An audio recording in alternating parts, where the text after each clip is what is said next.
شادی کے صرف 2 سے 3 دن کے بعد میں نے اپنی ساس سے کہا کہ مجھے اچھا نہیں لگتا کہ آپ لوگ مجھے کھانا اور ناشتہ میرے بیڈ پر سرو کرتے ہیں، بس میری مہندی اتر جائے تو میں گھر کے کام کرنا شروع کر دوں گی۔ جس پر میری ساس نے کہا کہ بیٹا مہندی کون سا کام کرنے سے روک رہی ہے، جس کے بعد میں نے اچھا بننے کے لیے سسرال میں اپنا نام بنانے کے لیے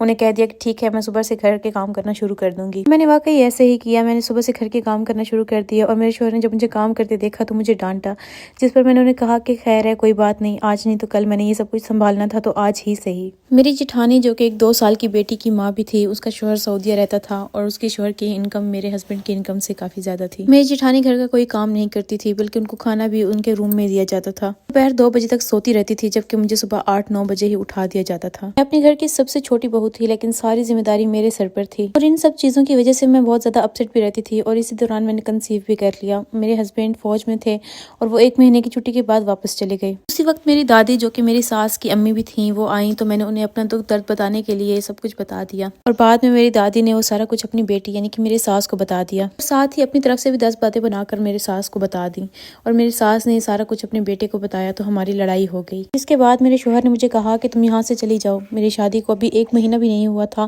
کہ میرے شوہر نے مجھے منہ پر تھپڑ مارا، مجھے دھکے دیے اور اپنی ماں سے کہنے لگا کہ اس کو بولو کہ اپنی اوقات میں رہے۔ غصے میں آ کر میں نے بھی اپنے ہاتھ سے انگوٹھی اتار کر پھینک دی اور اپنے شوہر سے بولا کہ اس کو کسی اور کو پہنا دو۔ میرے سسرال والوں کی وجہ